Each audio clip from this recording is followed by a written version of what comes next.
1970年代的台灣，猶原是這國民黨獨裁統治的背景。迄個時陣的留學生黃文雄開槍刺殺蔣經國無成功，互警察來的時陣，伊發出一句 "Let me stand up like a Taiwanese"， 互我親像一個台灣人共款站起來。這個刺殺行動也互支持民主的美國看到台灣人對國民黨政權的不滿，也鼓舞着台灣日後的反抗運動。導演李惠玲用7年的時間替黃文雄拍紀錄片《風吹》，伊希望用鏡頭帶觀眾了解黃文雄這世人到底是咧反抗啥。我是在政大讀新聞系畢業，去考新聞系研究所。這是導演李惠玲用7天的時間為市長案主角黃文雄拍紀錄片《風吹》。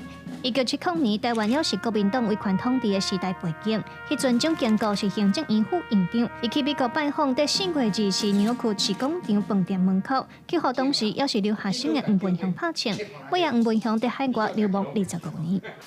敢一個細漢囡仔，甲一個巨人的戰鬥。導演李惠玲講，1970年代國民黨的獨裁統治是一個超穩定的結果。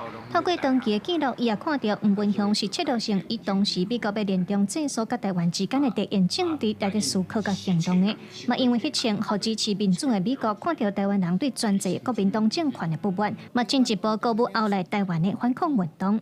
在1967年迄當陣，黃文雄一開始就用地緣政治這個概念去看台灣、美國和中國之間的關係。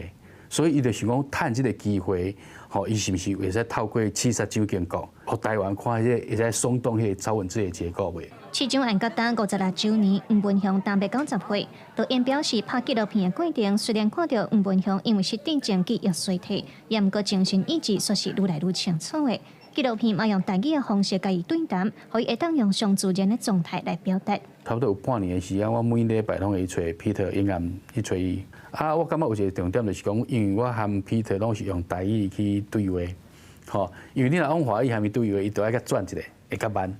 紀錄片在5月初9佇台北要辦試映會，即陣也當地討論拍攝要開放民眾，還是各團體機構包場，未來嘛會佇台語台放送。導演表示，會和風吹這個名，是因為風吹愛有作用力甲反作用力才會當飛上天。伊希望用鏡頭帶觀眾了解黃文雄這世人到底在反抗啥，嘛毋望互大眾認捌這個影響台灣民主政治的重要人物。記者盧尚如、鄭俊佑台北報道。